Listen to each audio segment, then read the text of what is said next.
बच्चों मैं आपका स्वागत करता हूं विद्या गुरुकुल के इस प्लेटफॉर्म पर और आज हम करने वाले अपनी प्रश्नावली 4.3 के क्वेश्चन नंबर 2 को। तो बच्चों इसमें क्या बोला है कि यहाँ पे आपको k दिख रहा है, इस इक्वेशन में भी k दिख रहा है, ये बोला k की वैल्यू निकालनी है, ठीक है। और एक चीज़ दी है कि दोनों रूट जो है वो इक्वल है। सर इक्वल से दिमाग में आया, इक्वल कब होते थे वे? इक्वल तो जब होते थे जब b स्क्वायर माइनस 4ac था वो 0 हुआ करता था। हाँ बच्चों यही चीज़ करनी है, आपको a की वैल्यू निकालनी है, b की निकालनी है, c की, और इसके अंदर रख देना और आपकी k की वैल्यू निकल जाएगी, है ना। कितना आसान है, तो करते हैं, समझना। यहाँ पे a की वैल्यू कितनी है बच्चों? जो x स्क्वायर के साथ गुना में होता है वो a होता है, तो कितना हो गया 2, ठीक है सर। जो अकेला होता है x के साथ में गुना में होता है वो होता है b, तो वो हो जाएगा k। और जो अकेला होगा, सबसे अकेला होगा, वो होगा c, तो c कितना 3 है, पता लग गया sir.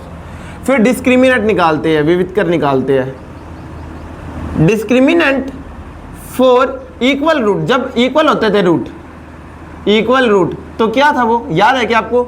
b square minus 4ac बराबर 0, ये हुआ करता था डिस्क्रिमिनेंट जब इक्वल होते थे, ठीक है सर।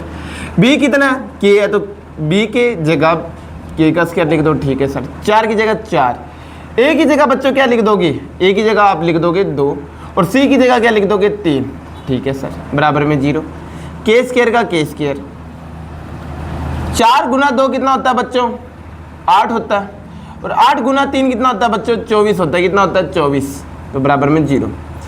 अब देखना बच्चों ये क्या है ना, ये क्या है? आप इसे क्या ऐसे लिख सकते हो कि 24 माइनस है, क्योंकि ये बराबर के निशान और बराबर के निशान की कोई इससे हट जाती है तो निशान चेंज हो जाता है। यहाँ पे माइनस, वहां जाके प्लस। ये स्क्वायर है, यहाँ पे वहां जाके मैंने बोला था स्क्वायर अगर आप बराबर के निशान के इस साइड ले जाते हो तो वो रूट में कन्वर्ट हो जाता है, रूट 24।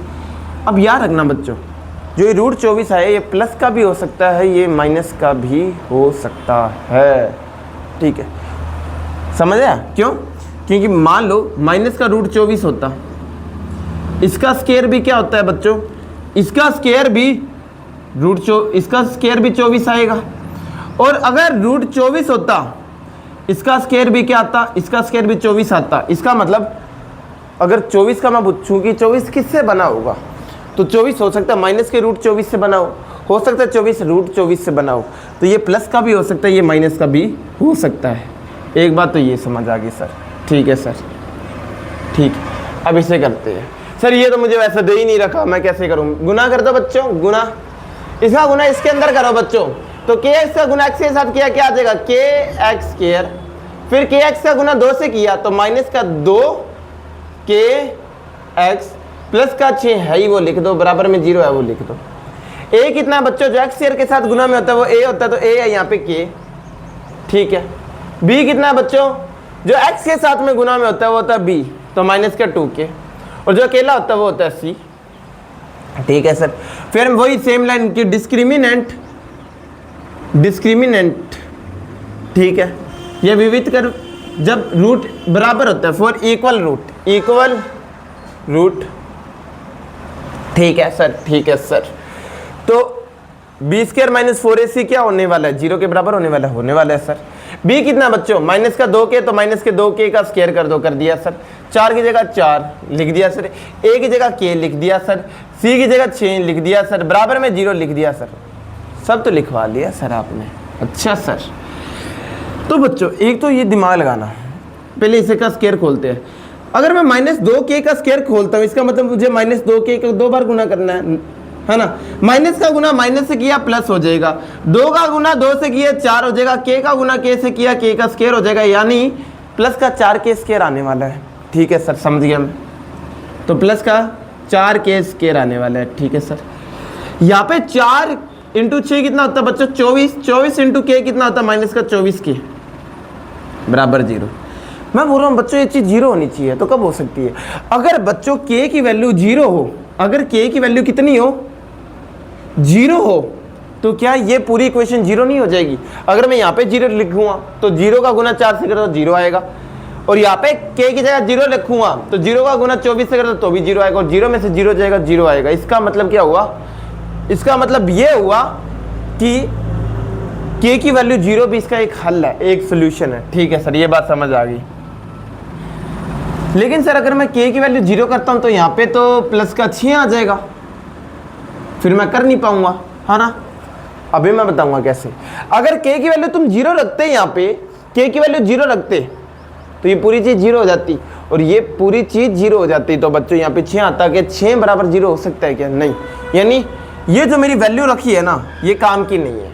k बराबर 0 आई है वैल्यू, लेकिन वो काम की नहीं है क्योंकि 6 बराबर 0 नहीं हो सकता। ठीक है सर, दूसरी निकालते हैं 4k। ठीक है, यहाँ पे भी क्या है, यहाँ पे भी क्या है, बाहर निकाल लो। यहाँ पे बचेगा 4k, यहाँ पे बचेगा 24 बराबर का 0। अब यहाँ से 4 भी बाहर निकाल सकते हो क्योंकि आपने क्या जानते हो कि 4 और 24 दोनों एक ही पाड़े में आते हैं। किसके पाड़े में? 4 के पाड़े में। तो 4 बाहर निकाल लो। यहाँ पे k हो जाएगा अकेला और 24 क्या आ गया, 24 की जगह क्या आ जाएगा, 6 आ जाएगा क्योंकि 4 के पाड़े में 24 6 पर आता है बराबर 0। इसका मतलब नंबर, अगर नंबर दे रखा हो तो मैंने बोला था पूरी इक्वेशन को किससे भी डिवाइड कर सकते हो, यानी 4 की जरूरत नहीं है। तो आप इसे क्या लिख सकते हो, 4 को 0 के नीचे भेज दो और 0 में किसी भी नंबर का डिवाइड कर दो, कोई फर्क नहीं पड़ता, वो 0 ही रहता है। ठीक है, तो ये इक्वेशन बन जाएगी मेरे पास। ठीक है, इसका मतलब एक तो दो चीज़ों का गुना कब 0 आता है, मैंने बताया था दो चीज़ों का गुना कब 0 आता है। नहीं तो पहले वाली चीज़ 0 यानी ये वाली चीज़ 0, नहीं तो दूसरे वाली चीज़ 0 यानी ये वाली चीज़ 0। अगर ये वाली चीज़ 0 होती तो ये -6 आ जाके +6 यानी k बराबर 6 आता। तो k बराबर 0 और k बराबर 6 दोनों वैल्यू आएगी। लेकिन क्या दिक्कत हो जाती है यहाँ पे, अगर मैं k बराबर यहाँ पे 0 डालता हूँ तो ये पूरी चीज़ 0 हो जाएगी क्योंकि ये k 0 है। तो ये 0 का गुना मैं इससे कर दूंगा तो ये पूरी चीज़ 0 नहीं हो जाएगी क्योंकि पूरी चीज़ 0 हो जाएगी। तो ये प्लस में क्या लिखा है, 6 लिखा है बराबर में 0। इसका मतलब ये बताओ 0 + 6 कितना होता है, 6 बराबर 0। क्या 6 0 के बराबर होता है? नहीं। यानी मैं इस वैल्यू का यूज़ नहीं कर सकता, मुझे इस वैल्यू का यूज़ करना पड़ेगा k बराबर 6 का। यहाँ पे थोड़ा सा दिमाग लगाना।